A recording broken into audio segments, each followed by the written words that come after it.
Hello പ്രിയപ്പെട്ടവരെ, എല്ലാവർക്കും വീണ്ടും നമസ്കാരം. നമ്മുടെ രണ്ടാമത്തെ ചാപ്റ്ററിലെ മൂന്നാമത്തെ ക്ലാസ് ആണ് ഇന്ന് നടക്കാൻ പോകുന്നത്. നമുക്ക് ഈ ക്ലാസ്സോട് കൂടി ഇത് തിയറി ബേസ് എന്ന് പറയുന്ന ഈ ഒരു ഏരിയ കംപ്ലീറ്റ് കഴിയും. അതായത് നമ്മളിത് പൂർണ്ണമായി തീർക്കുന്നതാണ്. അപ്പൊ തിയറി ബേസ് എന്നുള്ള പറയുന്ന ഈ ഏരിയ കഴിഞ്ഞു കഴിഞ്ഞാൽ നമുക്ക് അടുത്തതായിട്ട് ചെയ്യേണ്ടത് പ്രോബ്ലത്തിലേക്കുള്ള ഫസ്റ്റ് സ്റ്റെപ്പ്. നമ്മൾ ഡുവൽ ആസ്പെക്ട് എന്നുള്ളൊരു ഐറ്റം തൊട്ട് മുന്നേ അല്ലെങ്കിൽ കഴിഞ്ഞ ക്ലാസ്സിൽ പഠിച്ചിട്ടുണ്ടായിരുന്നു. അതുമായിട്ട് ബന്ധപ്പെടുന്ന കുറച്ച് കാര്യങ്ങൾ പറയണം. അതിനുശേഷം നേരെ പ്രോബ്ലം എന്ന് പറയുന്ന നമ്മുടെ ഏറ്റവും പ്രധാനപ്പെട്ട ആ ഏരിയയിലേക്ക് കടക്കുകയാണ് മൂന്നാമത്തെ ചാപ്റ്ററിൽ. ഓക്കെ, അപ്പോൾ നമുക്ക് ഇനി പറയാനുള്ള മൂന്നാമത്തെ തിയറി ബേസിസിലേക്ക് ഉടനടി പോകാം. അപ്പോൾ നമുക്ക് ഇനി പറയാനുള്ള തിയറി ബേസിസിന്റെ മൂന്നാമത്തെ പോയിന്റിലേക്ക് നേരിട്ട് കടക്കാവുന്നതാണ്. ഓക്കെ, ശരി, നമുക്ക് പോയിന്റിലേക്ക് കടക്കാം. മൂന്നാമത്തെ പോയിന്റിന്റെ പേരാണ് മെറ്റീരിയാലിറ്റി എന്ന് പറയും. മെറ്റീരിയൽ അല്ലേ? അതായത് എന്താ പറയുക, മെറ്റീരിയൽ എന്ന് വെച്ചാൽ വസ്തു എന്നൊക്കെ ഉള്ള അർത്ഥത്തിലാണ്. ഇവിടെ നമ്മൾ എങ്ങനെയാണ് മെറ്റീരിയാലിറ്റി എന്ന് പറയുന്നത് എന്ന് നോക്കാം. These principles state that important should be attached only to material facts. അതായത് ഇമ്പോർട്ടൻ്റ് ആയിട്ടുള്ള കാര്യങ്ങൾ മാത്രം മെറ്റീരിയൽസിൽ അറ്റാച്ച് ചെയ്യുക. പിന്നെ പറയണത് ഇമ്പോർട്ടൻ്റ് അല്ലാത്ത സംഗതി ഉണ്ടല്ലോ അതൊക്കെ ഇഗ്നോർ ചെയ്യുക എന്നുള്ളതാണ് ഈ ഒരു പോയിന്റ് കൊണ്ട് ഉദ്ദേശിക്കുന്നത്. അപ്പോൾ ഞാനിത് മനസ്സിലാക്കാൻ വേണ്ടിയിട്ട് കുറച്ചുകൂടി സിംപ്ലിഫൈ ചെയ്തിട്ട് എളുപ്പത്തിൽ ഒരു എക്സാമ്പിള് പറയാം. അതായത് നിങ്ങൾ ഇപ്പോൾ ഒരു ഫൈനൽ അക്കൗണ്ട് അല്ലെങ്കിൽ ഒരു സ്ഥാപനത്തിന്റെ ലാഭനഷ്ട കണക്ക് പ്രിപ്പയർ ചെയ്ത് വെച്ചു എന്ന് വിചാരിക്കുക. അപ്പോൾ നിങ്ങളുടെ ലാഭം എന്ന് പറയുന്നത് 1,37,446.25 ഇങ്ങനെയാണെന്ന് വിചാരിക്കുക. അതായത് നിങ്ങളുടെ നെറ്റ് പ്രോഫിറ്റ് എന്നൊക്കെയുള്ള എന്താന്നുള്ളത് നമ്മൾ പിന്നീട് പറയേ. ഇതാണ് നിങ്ങൾക്ക് കിട്ടിയ ലാഭം എന്ന് വിചാരിക്കാം. വേണ്ട, ഞാൻ ചെറിയൊരു ചേഞ്ച് കൂടി വരുത്താം. 1,17,746.25 ഇതാണെന്ന് വിചാരിക്കാം. അപ്പോൾ ഇവിടെ നിങ്ങൾ പറയുമ്പോൾ 1,17,746.25 25 പൈസ എന്ന് പറയുന്ന സംഗതിക്കൊന്നും വിലയില്ല, അത് ഒഴിവായി കളിയാ, അങ്ങനെയൊന്നും ചെയ്യാൻ പാടില്ല. അത് 25 പൈസ അല്ല, ഒരു 5 പൈസ ആണെങ്കിൽ കൂടെ നിങ്ങൾ അത് കൃത്യമായിട്ട് എഴുതി കാണിക്കണം. ഇതിനെ റൗണ്ട് ചെയ്തിട്ട് എന്ത് ചെയ്യരുത്, 1,07,446 രൂപ എന്നൊന്നും കാണിക്കാൻ പാടില്ല. കാരണം വലിയ ലക്ഷത്തിന്റെ കൂടെ ഒരു 25 പൈസ വന്നു കഴിഞ്ഞാൽ അതെന്തിനാ, അതിന്റെ ആവശ്യമില്ലല്ലോ. അങ്ങനെയൊന്നും ചിന്തിക്കരുത്. അതായത് കംപ്ലീറ്റ് സാധനവും എഴുതി കാണിക്കണം ലാഭനഷ്ട കണക്കിന്റെ കൂട്ടത്തിൽ. പക്ഷേ നിങ്ങളുടെ മുതലാളിയോ അല്ലെങ്കിൽ നിങ്ങളുടെ മാനേജ്മെന്റോ ചോദിക്കുകയാണ് എത്രയാണ് നമ്മുടെ ഏകദേശം ഒരു പ്രോഫിറ്റ് എന്ന് ചോദിക്കുമ്പോൾ നിങ്ങൾ ഇങ്ങനെ തന്നെ എടുത്ത് കാണിക്കേണ്ട കാര്യമില്ല. നിങ്ങൾക്ക് എന്ത് ചെയ്യാം, 1,00,000 സംതിങ് ഉണ്ട് സാർ എന്ന് പറയാം, അല്ലെങ്കിൽ അറൗണ്ട് 1 lakh ഉണ്ട് എന്ന് പറയാം, അല്ലെ? അങ്ങനെ പറയുന്നതാണ് അതിന്റെ സുഖം. മറിച്ച് 1,01,746 രൂപ 25 പൈസ എന്നൊക്കെ പറയുമ്പോൾ അവരുടെ മൈൻഡിൽ അത് നിൽക്കില്ല. അതിനു പകരം നമുക്ക് എന്ത് ചെയ്യാം, ഏകദേശം 1 lakhന്റെ അടുത്ത് പ്രോഫിറ്റ് ഉണ്ട് എന്ന് നമുക്ക് പറയാം. ഇതാണ് ഇതിന്റെ ഒരു വ്യത്യാസം എന്ന് പറയുന്നത്. അപ്പോൾ ഇവിടെ ഈ ഫാക്ട് എന്ന് പറയുന്നത് ഇമ്പോർട്ടൻ്റ് ആണ്. ഇത് ഈ ഒരു പൈസ വെച്ചിട്ട് നമ്മൾ ഇങ്ങനെ തന്നെ കാണിക്കണം. കാരണം ഇതിന്റെ എല്ലാ എവിഡൻസും നമ്മൾ എടുത്തിട്ടുണ്ട്. ഈ 25 പൈസ പോലും എങ്ങനെ വന്നു എന്നുള്ളതിന് എവിഡൻസ് നമ്മളെ കയ്യിലുണ്ട്. ഓക്കെ, പക്ഷേ മാനേജ്മെന്റ് അത് ചോദിക്കുമ്പോൾ നിങ്ങൾ ഇങ്ങനെ എന്ത് ചെയ്യേണ്ട ആവശ്യമില്ല. ഈ പൈസ കണക്കടക്കം എടുത്ത് പറഞ്ഞിട്ട് അതിനെങ്ങനെ ഫ്രാക്ഷൻ ഒക്കെ ആക്കിയിട്ട് പറയേണ്ട കാര്യമില്ല. അറൗണ്ട് 1 lakh ഉണ്ട് എന്ന് പറഞ്ഞാൽ മതി. അപ്പോൾ ഇവിടെ ഇത് സിഗ്നിഫിക്കൻ്റ് ആണ്, ഇമ്പോർട്ടൻ്റ് ആണ്. പക്ഷേ ഈ കേസിൽ ഇങ്ങനെ തന്നെ പറയേണ്ട കാര്യമില്ല. അതായത് മാനേജ്മെന്റ് ചോദിക്കുമ്പോൾ 25 പൈസേന്റെ കണക്കൊന്നും എടുത്ത് പറയേണ്ട കാര്യമില്ല, 1 lakh എന്ന് പറഞ്ഞാൽ മതി. ഇതിനാണ് മെറ്റീരിയാലിറ്റി എന്നൊക്കെ പറയുന്നത്. അതാണ് ഇവിടെ പറയുന്നത്. This principle state that important should be attached. Important ആയ കാര്യങ്ങൾ അറ്റാച്ച് ചെയ്യണം, അല്ലേ? അത് ഇവിടെ ഇത് ഇമ്പോർട്ടന്റ് ആണ്, അത് കറക്റ്റ് ആയിട്ട് കാണിക്കണം. Material facts ignoring insignificant details. അല്ലാത്ത കാര്യങ്ങൾ, അതായത് ഈ ഒരു സിറ്റുവേഷനിൽ ഇങ്ങനെ, അതായത് മാനേജ്മെന്റ് ചോദിക്കുമ്പോൾ ഇതുപോലെ പറയുന്നത് സിഗ്നിഫിക്കന്റ് അല്ല, അല്ലെങ്കിൽ അതിന്റെ ആവശ്യമില്ല, ഇൻസിഗ്നിഫിക്കന്റ് ആണ്, അത് എന്ത് ചെയ്യണം, നിങ്ങൾ ഒഴിവാക്കണം എന്നാണ് ഈ പറഞ്ഞതിന്റെ മീനിങ്. അപ്പോൾ മെറ്റീരിയാലിറ്റി എന്ന് പറയുന്ന മൂന്നാമത്തെ കോൺസെപ്റ്റിലുള്ള ഫസ്റ്റ് പോയിന്റ് നിങ്ങൾക്ക് മനസ്സിലായിട്ടുണ്ടെന്ന് ഞാൻ വിചാരിക്കുന്നു. ഒന്നുകൂടി ശ്രദ്ധിച്ച് കേട്ട് കഴിഞ്ഞാൽ കാര്യങ്ങൾ കൃത്യമായിട്ട് മനസ്സിലാകും. അതായത് നമ്മുടെ 3 മെത്തേഡ് കാറ്റഗറി ആയിരുന്നു ഉണ്ടായിരുന്നത്. അതിൽ മൂന്നാമത്തതാണ് ഈ പറഞ്ഞത്. അതിലുള്ള ഫസ്റ്റ് പോയിന്റ് ആണ് നമ്മളിപ്പോൾ പറഞ്ഞത്. മോഡിഫൈയിങ് പ്രിൻസിപ്പിൾ എന്നുള്ള മൂന്നാമത്തതിൽ ഫസ്റ്റ് പോയിന്റ്. ഓക്കെ, ഇതെല്ലാവർക്കും മനസ്സിലായിട്ടുണ്ടാവും. ഇനി നമുക്ക് നെക്സ്റ്റ് പോയിന്റിലേക്ക് പോകാം. ഓക്കെ, നമുക്ക് നോക്കാം. ഇവിടെ നോക്ക്, ഇവിടെ രണ്ടാമത്തെ പോയിന്റ് ആയിട്ട് നമ്മൾ പറയാണ് കൺസിസ്റ്റൻസി. എന്താ കൺസിസ്റ്റൻസി എന്ന് പറയുന്നത്? കൺസിസ്റ്റന്റ് ആയിട്ട് വേണം എന്നൊക്കെ പറയല്ലോ അല്ലെ. സ്ഥിരത അല്ലെങ്കിൽ അത് സ്ഥായി ഭാവം അല്ലെങ്കിൽ അത് കൃത്യമായിട്ട് തുടർന്ന് പോവുക എന്നൊക്കെയാണ് ഇതിന്റെ അർത്ഥം. സ്ഥിരത. നിങ്ങൾ എന്ത് ചെയ്താൽ മതി? സ്ഥിരത എന്നുള്ള വാക്ക് ഓർമ്മിച്ചാൽ മതി. ഇവിടെ എന്താണ് ഇങ്ങനെ ഒരു കാര്യം പറയുന്നതെന്ന് ചോദിച്ചു കഴിഞ്ഞാൽ, നമുക്ക് ലാഭനഷ്ട കണക്കുകളും അല്ലെങ്കിൽ സ്ഥാപനമായിട്ട് ബന്ധപ്പെടുന്ന ഒരുപാട് അക്കൗണ്ട്സ് പ്രിപ്പയർ ചെയ്യുന്ന അവസരങ്ങളിൽ പല തരത്തിലുള്ള മെത്തേഡ് ഉപയോഗിച്ചുകൊണ്ട് ഇതൊക്കെ പ്രിപ്പയർ ചെയ്യാൻ പറ്റും. 2-3 വഴിയിലൂടെ നമുക്ക് പ്രിപ്പയർ ചെയ്യാൻ പറ്റും. അപ്പോൾ നമ്മൾ പ്രിപ്പയർ ചെയ്യുന്ന രീതി എപ്പോഴും ഒന്ന് തന്നെ ഫോളോ ചെയ്യുക. അല്ലാതെ ഒരിക്കൽ ഒരു തരത്തിൽ പ്രിപ്പയർ ചെയ്യുക, മറ്റൊരു അവസരം ഉണ്ടാകുമ്പോൾ വേറൊരു തരത്തിൽ പ്രിപ്പയർ ചെയ്യുക, ഇങ്ങനെ വ്യത്യസ്തം അല്ലെങ്കിൽ ഇടയ്ക്കിടയ്ക്ക് ചേഞ്ച് ചെയ്യുന്ന പരിപാടി നിങ്ങൾ ഒഴിവാക്കണം. അത് കൺസിസ്റ്റന്റ് ആയിട്ട് ഒരേ മെത്തേഡ് തന്നെ ഫോളോ ചെയ്യണം എന്നുള്ളതാണ് ആക്ച്വലി എന്തുകൊണ്ട് ഉദ്ദേശിക്കുന്നത്, ഈ കൺസിസ്റ്റൻസി കൊണ്ട് ഉദ്ദേശിക്കുന്നത്. ഞാനിപ്പം ഒരു ചെറിയ എക്സാമ്പിൾ പറയാം. നിങ്ങളുടെ സ്ഥാപനത്തിൽ 100 സോപ്പ്, അതായത് നിങ്ങളൊരു കടയാണെന്ന് വിചാരിക്കുക, ഒരു സൂപ്പർ മാർക്കറ്റ് എന്ന് വിചാരിക്കുക. അവിടെ 100 സോപ്പ് ഉണ്ട്. നിങ്ങൾ സ്റ്റോക്കിന്റെ കണക്കെടുക്കുകയാണ്, അതായത് നിങ്ങൾ ഐറ്റത്തിന്റെ കണക്കെടുക്കുകയാണ്. 100 സോപ്പ് ഉണ്ട്. അപ്പോൾ നിങ്ങൾ അത് വാങ്ങിച്ചത് ഒരു 30 രൂപയ്ക്കാണ്. അങ്ങനെ നിങ്ങൾ 3000 രൂപ കൊടുത്തിട്ടുണ്ട്. എന്നാൽ ഈ 100 എണ്ണം നിങ്ങൾ വിൽക്കാൻ പോകുന്നത്, ഇത് പർച്ചേസ് ഡീറ്റെയിൽസ് ആണ്, ഇത് പർച്ചേസ് ആണ്, പർച്ചേസ്. എന്നാൽ ഈ 100 എണ്ണം നിങ്ങൾ വിൽക്കാൻ പോകുമ്പോൾ അതിന്റെ മുകളിലുള്ള MRP പ്രൈസ് എത്രയാണോ അതിനായിരിക്കും വിൽക്കുക. അതായത് 3500 രൂപയ്ക്കായിരിക്കും നിങ്ങൾ വിൽക്കുക. 1-ന് 35 വെച്ചിട്ട് 100 എണ്ണം 3500 രൂപയ്ക്കായിരിക്കും നിങ്ങൾ വിൽക്കുക. അപ്പോൾ നിങ്ങൾക്ക് എന്ത് ചെയ്യുക? നിങ്ങളെ അക്കൗണ്ട്സ് പ്രിപ്പയർ ചെയ്യുമ്പോൾ നിലവിൽ 100 സ്റ്റോക്ക് ഉണ്ട്, അത് വിറ്റിട്ടില്ല. നിങ്ങൾ അക്കൗണ്ട്സ് പ്രിപ്പയർ ചെയ്യുന്ന ഡേറ്റിന് നിങ്ങളെ കയ്യിൽ വിൽക്കാതെ ബാക്കിയായിട്ടുള്ള സ്റ്റോക്കാണത്. ഓക്കെ, അപ്പോൾ സ്റ്റോക്കിന്റെ വാല്യൂ കണക്ക് കൂട്ടുമ്പോൾ നിങ്ങൾക്ക് ഈ 2 മെത്തേഡ് യൂസ് ചെയ്യാം. എന്താ ഈ 2 മെത്തേഡ്? 100 എണ്ണത്തിന് 30 രൂപ വെച്ചിട്ട് 3000 രൂപയുടെ സ്റ്റോക്ക് അസറ്റ് നമ്മളെ കയ്യിലുണ്ട് എന്ന് നിങ്ങൾക്ക് കണക്കിൽ എഴുതാം. ഇനി അങ്ങനെയല്ല, 100 എണ്ണത്തിന് 35 നമ്മൾ വിൽക്കാൻ ഉദ്ദേശിക്കുന്ന വില, ആ 35 ഓരോന്നിനും കൂട്ടിയിട്ട് 3500 രൂപയുടെ സ്റ്റോക്ക് നിങ്ങളുടെ കയ്യിലുണ്ട് എന്നും എഴുതാം. ഈ 2 മെത്തേഡും ഫോളോ ചെയ്യും. പക്ഷേ ഒരേ സമയം 2ഉം ഫോളോ ചെയ്യില്ല, ഏതെങ്കിലും ഒന്നേ ഫോളോ ചെയ്യാം. അപ്പൊ നമുക്ക് വാല്യൂയിൽ അടക്കം വ്യത്യാസം വരുന്നുണ്ട് അവിടെ, നിങ്ങൾ നോക്കണത്. ഓക്കെ, ഒരിക്കൽ ഈ മെത്തേഡ് ഫോളോ ചെയ്യുന്നു, പിന്നീട് നിങ്ങൾ എന്ത് ചെയ്യുന്നു, അടുത്ത വർഷം ഈ മെത്തേഡ് ഫോളോ ചെയ്യുന്നു, അല്ലെങ്കിൽ ഒരേ വർഷം തന്നെ 2 മെത്തേഡ് മാറി മാറി ഫോളോ ചെയ്യുന്നു. ഇങ്ങനെയൊന്നും ചെയ്യാൻ പാടില്ല. അപ്പോൾ നിങ്ങൾ പല സ്ഥലങ്ങളിലും അതിനെ മാച്ച് ആവാത്ത പ്രശ്നം വരും, അല്ലെങ്കിൽ തെറ്റ് എന്നുള്ളൊരു സംഗതിയിലേക്ക് അത് പോകും. മനസ്സിലാകുന്നുണ്ടോ?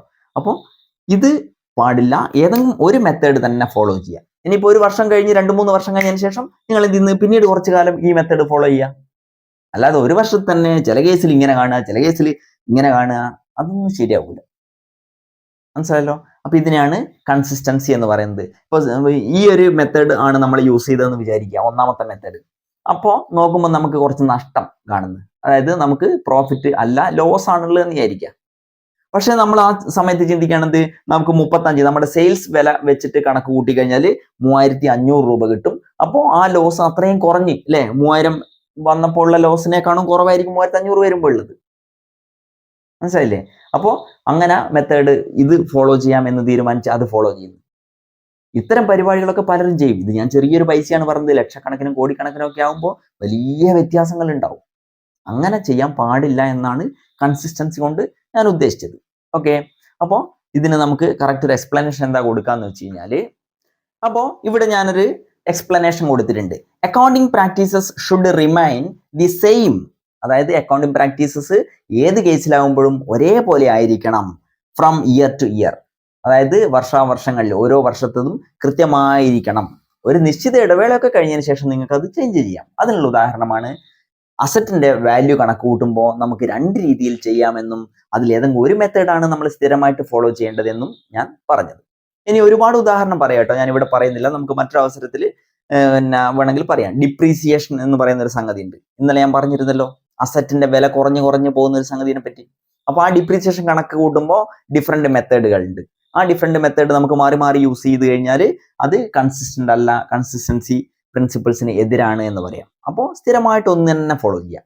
ഒരു അസറ്റ് പരിഗണിക്കുമ്പോൾ ഈ മെത്തേഡിൽ, മറ്റൊരു അസറ്റ് പരിഗണിക്കുമ്പോൾ മറ്റൊരു മെത്തേഡിൽ, ഇങ്ങനെ ഡിപ്രിസിയേഷൻ ഒക്കെ കണ്ടുപിടിക്കാൻ നിന്ന് കഴിഞ്ഞാൽ അത് പ്രശ്നമായി പോവും. അതുകൊണ്ട് നമുക്ക് അതിൻ്റെ ആവശ്യം ഇല്ല. കൺസിസ്റ്റൻസി എപ്പോഴും വേണം. ഓക്കെ, ഇത് നിങ്ങൾ എഴുതിയെടുക്കുക. ഇനി നമുക്ക് നേരിട്ട് അടുത്ത പോയിന്റിലേക്ക് പോകാം. ഓക്കെ, നമുക്ക് നോക്കാം. മൂന്നാമത്തതാണ് കൺസർവേറ്റിസം അഥവാ പ്രുഡൻസ് എന്ന് പറയുന്ന പോയിന്റ്. അതായത് നമ്മുടെ മോഡിഫൈങ് പ്രിൻസിപ്പിൾസിൽ മൂന്നാമത്തെ പോയിന്റ് ആണ് കൺസർവേറ്റിസം. ആൻഡ് അല്ല, മറ്റൊരു പേരാണ് പ്രുഡൻസ്.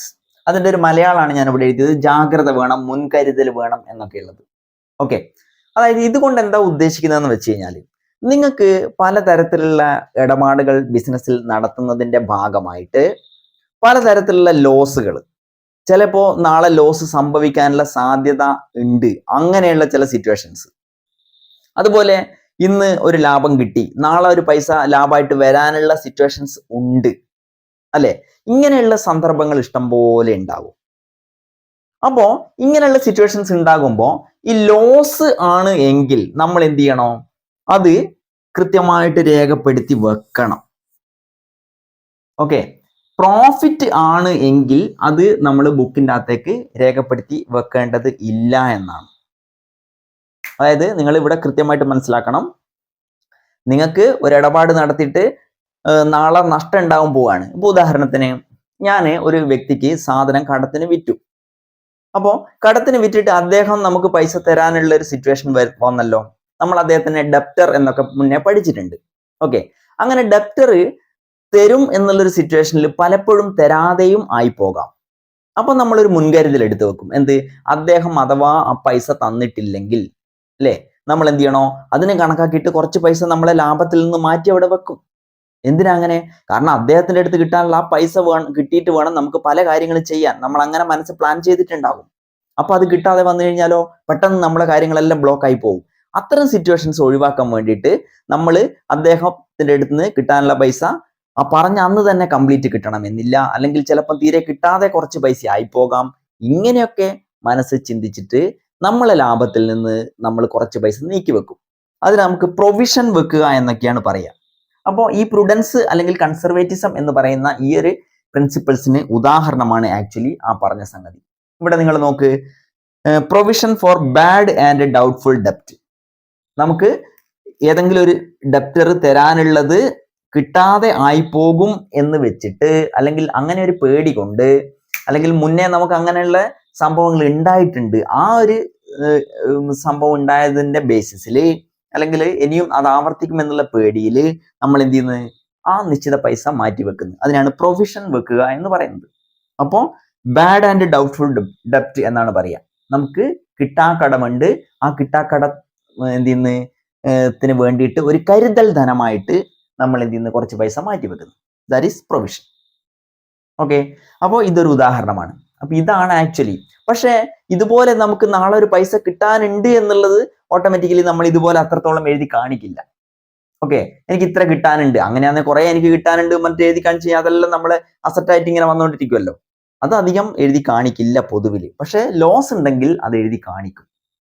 കാരണം നഷ്ടം കാണിച്ചിട്ട് അത് നഷ്ടം സംഭവിച്ചിട്ടില്ല എങ്കിൽ വലിയ കുഴപ്പമില്ല.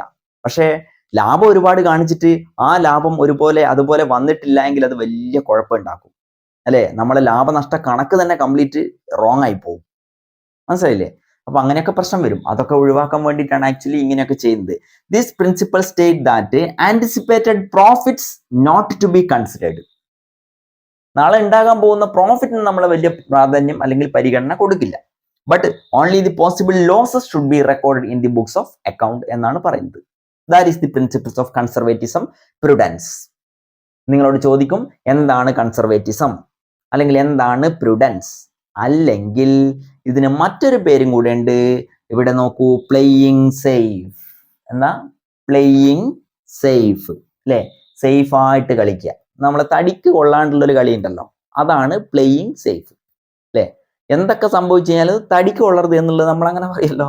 അപ്പൊ അതിനാണ് എന്താ പറയുന്നത്? പ്ലേയിങ് സേഫ് എന്ന് പറയുന്നത്, പ്രുഡൻസ് എന്ന് പറയുന്നത്, അല്ലെങ്കിൽ കൺസർവേറ്റിസം എന്ന് പറയുന്നത്. ഇതൊക്കെ ഒരൊറ്റ പ്രിൻസിപ്പിളിനെ സൂചിപ്പിക്കുന്ന വിവിധ പേരുകളാണ് നിങ്ങൾ മനസ്സിലാക്കുക. ഇതാണ് മൂന്നാമത്തെ പോയിന്റ്. ഓക്കെ, അങ്ങനെയാണെങ്കിൽ നമുക്ക് അടുത്ത പോയിന്റ്, നാലാമത്തെ പോയിന്റിലേക്ക് പോകാം. ഈ ഒരു പോയിന്റും കൂടിയേ നമുക്ക് ഇതിൽ പറയാനുള്ളൂ. ഒന്ന് രണ്ടെണ്ണം ചെറുത് വേറെയുണ്ട്. അത് നമുക്ക് അത്രത്തോളം പറഞ്ഞ് ഇവിടെ കണക്കിന്റെ ആവശ്യത്തിന് അധികം നമുക്കത് വരുന്നില്ല. അതുകൊണ്ട് നമ്മൾ അതിനെ പതുക്കെ അങ്ങ് ഒഴിവാക്കും. ഓക്കെ, നമുക്ക് അങ്ങനെയാണെങ്കിൽ നാലാമത്തെ പോയിന്റിലേക്ക് പോകാം. ഓക്കെ, അങ്ങനെയാണെങ്കിൽ നമ്മുടെ നാലാമത്തേതും അവസാനത്തേതുമായിട്ടുള്ള പ്രിൻസിപ്പിൾസിലേക്ക് പോകാം. പ്രിൻസിപ്പിൾസ് നോക്കൂ. ടൈംലിനെസ്, ടൈമിംഗ് എന്ന് നമ്മൾ പറയൂലേ, അത് തന്നെയാണ് ഇവിടെ ടൈംലിനെസ് കൊണ്ടും ഉദ്ദേശിക്കുന്നത്. ഓക്കെ, എന്താ ടൈമിങ്? നിങ്ങളിപ്പോ ക്രിക്കറ്റ് ഒക്കെ കാണുമ്പോൾ അല്ലെ, അല്ലെങ്കിൽ ഫുട്ബോളൊക്കെ കാണുമ്പോൾ നമ്മൾ ചില ക്രൂഷ്യൽ ആയിട്ടുള്ള ആ ടൈമിന് അല്ലെ, ഇപ്പൊ ഉദാഹരണത്തിന് ഒരു ബോള്, ആ ഒരു ബോള് ലാസ്റ്റ് ബോളാണ്, നമുക്ക് ജയിക്കാൻ ആ ടീമിന് ഒരു റണ്ണും വേണമെന്ന് വിചാരിക്കുക.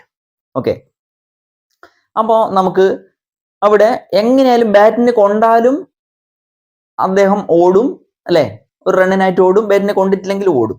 കാരണം ലാസ്റ്റ് ബോളാണ്, ജയിക്കാൻ ഒരു റണ്ണും വേണം. ആ മത്സരത്തിൽ ആരാണോ ജയിക്കുന്നത് അവർക്കാണ് കപ്പ് കിട്ടുന്നതെന്ന് കൂടി വിചാരിക്കുക. അപ്പോൾ അങ്ങനെയാകുമ്പോൾ അവിടെ ടൈമിങ് എന്ന് പറയുന്ന ഒരു സംഭവം ഇമ്പോർട്ടൻ്റ് ആയിട്ട് വരും. നോക്കുക എങ്ങനെയാന്ന്.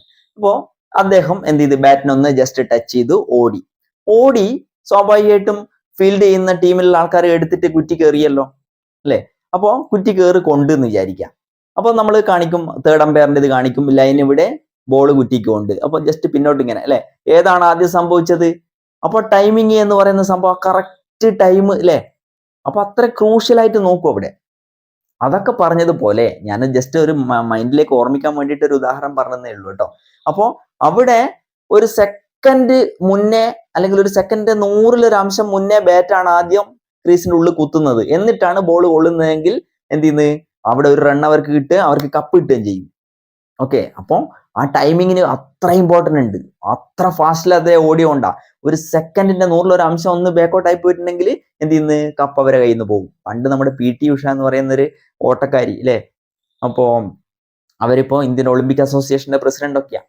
അപ്പോൾ നമ്മളെ നാട് പയ്യോളിയുള്ള ഒരു വനിതയാണ്. അവര് ഒളിമ്പിക്സിൽ മത്സരിച്ചിട്ട് ഇതുപോലെ 100-ന്റെ ഒരു സെക്കൻഡിന്റെ 100-ൽ-ഒരു അംശത്തിന്റെ ഒരു ഇത്തിനൊക്കെ എന്ത് ചെയ്ത് അവർക്ക് വെങ്കല മെഡൽ നഷ്ടമായത്.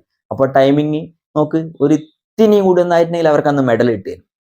ഓക്കെ, അപ്പൊ അതൊക്കെ അത്ര ഇമ്പോർട്ടൻ്റ് ആയതാണ് ഇവിടെ ടൈം എന്ന് പറയുന്നത്. ഇവിടെ ഞാൻ ഇതൊക്കെ പറയുന്നത് എന്തിനാ? ഒന്നുമില്ല, financial statement can be useful. അതായത് നമ്മൾ ഉണ്ടാക്കുന്ന ലാഭനഷ്ടത്തിന്റെയും അല്ലെങ്കിൽ നമ്മളെ ബിസിനസിന്റെ സ്വത്തിന്റെയും ഒക്കെ കണക്ക്, അക്കൗണ്ട്, അത് യൂസ്ഫുൾ ആകണമെങ്കിൽ ആർക്ക്? To the end users. അതായത് മാനേജ്മെന്റ്, ഗവൺമെന്റ്, പിന്നെ ബാങ്ക്, പിന്നെ അങ്ങനെ കുറെ എൻഡ് യൂസേഴ്സ് അല്ലെ, ഈ അക്കൗണ്ടിങ് ഇൻഫർമേഷൻ യൂസ് ചെയ്യുന്ന ആൾക്കാരെ കുറിച്ച് നമ്മൾ പറഞ്ഞിട്ടുണ്ട്. അവർക്ക് ഇതൊക്കെ ഉപകാരപ്രദമാകണമെങ്കിൽ only when it is made available to them in time. അവർക്ക് ആവശ്യമുള്ള സമയത്ത് അല്ലെങ്കിൽ യഥാസമയങ്ങളിൽ അത് കിട്ടണം അല്ലേ. അവർക്ക് ആവശ്യമുള്ള സമയം എല്ലാം കഴിഞ്ഞ് പിന്നീട് എപ്പോഴെങ്കിലും നമ്മൾ ഇതെല്ലാം ഉണ്ടാക്കി പ്രിപ്പയർ ചെയ്ത് കൊടുത്തിട്ട് കാര്യമില്ല. അപ്പൊ ഇതെല്ലാം അവൈലബിൾ ആകുന്ന ഒരു ടൈം മാർച്ച്, ഏപ്രിൽ അല്ലെങ്കിൽ മാർച്ച് അവസാനം ആ ഒരു ടൈമാണ് എന്നുള്ളത് ലോകത്ത് അല്ലെങ്കിൽ ഇന്ത്യയിലൊക്കെ എല്ലാവരുടെയും അംഗീകരിച്ച സംഗതിയാണ്. ആ ഒരു സമയത്താണ് ഇത് പ്രിപ്പയർ ചെയ്യുക. അപ്പൊ ഇത് കിട്ടാൻ വേണ്ടിയിട്ട് പല കമ്പനീന്റെയും ഡീറ്റെയിൽസ് കിട്ടാൻ വേണ്ടിയിട്ട് പല ആൾക്കാരും എന്ത് ചെയ്യുന്നത്, പല ബിസിനസിന്റെയും ഡീറ്റെയിൽസ് കിട്ടാൻ വേണ്ടിയിട്ട് പല വ്യക്തികളും ഇങ്ങനെ വെയിറ്റ് ചെയ്ത് നിൽക്കും. ആ സ്പോട്ടിൽ അവർക്ക് അത് കിട്ടണം. അതെല്ലാം കഴിഞ്ഞ് പിന്നീട് എപ്പോഴെങ്കിലും ഇത് കിട്ടിക്കഴിഞ്ഞിട്ട് അവർക്ക് അതിനെക്കൊണ്ട് വലിയ ഉപകാരം ഉണ്ടാവില്ല അല്ലെ. അപ്പോൾ അതാണ് ഇവിടെ ടൈംലിനെസ് കൊണ്ട് ഉദ്ദേശിച്ചത്. അതായത് യഥാസമയങ്ങളിൽ വേണ്ട സമയത്ത് അവരാഗ്രഹിക്കുന്ന സമയത്ത് ആ സംഗതി കിട്ടണം, എങ്കിലേ അത് യൂസ്ഫുൾ ആകുകയുള്ളൂ എന്നാണ് ഇത്രയും ഈ പോയിന്റ് കൊണ്ട് ഉദ്ദേശിച്ചത്. ഓക്കെ, അപ്പൊ ഇത്രയും നമ്മളെ പ്രിൻസിപ്പിൾസ് ഉള്ളൂ. ഈ പാഠം ഇവിടെ കഴിഞ്ഞിരിക്കുകയാണ്. ഇനി നമുക്ക് നാളെ ഈ പാഠമായിട്ട് ബന്ധപ്പെടുന്ന 1-2 ചെറിയ ക്വസ്റ്റ്യൻസും അതുപോലെ മാച്ച് ദി ഫോളോയിങ് ഒക്കെ ഉണ്ട്. അതൊക്കെ ഡിസ്കസ് ചെയ്യാം. ഇപ്പൊ തൽക്കാലം ഞാൻ ഇവിടെ ക്ലോസ് ചെയ്യാണ്. ഈ ചാപ്റ്റർ ഇവിടെ ക്ലോസ് ആയിരിക്കുകയാണ്. നാളെ എക്സസൈസുമായിട്ട് മറ്റൊരു വീഡിയോയിൽ കാണാം. അതുവരെ എല്ലാവർക്കും ബൈ.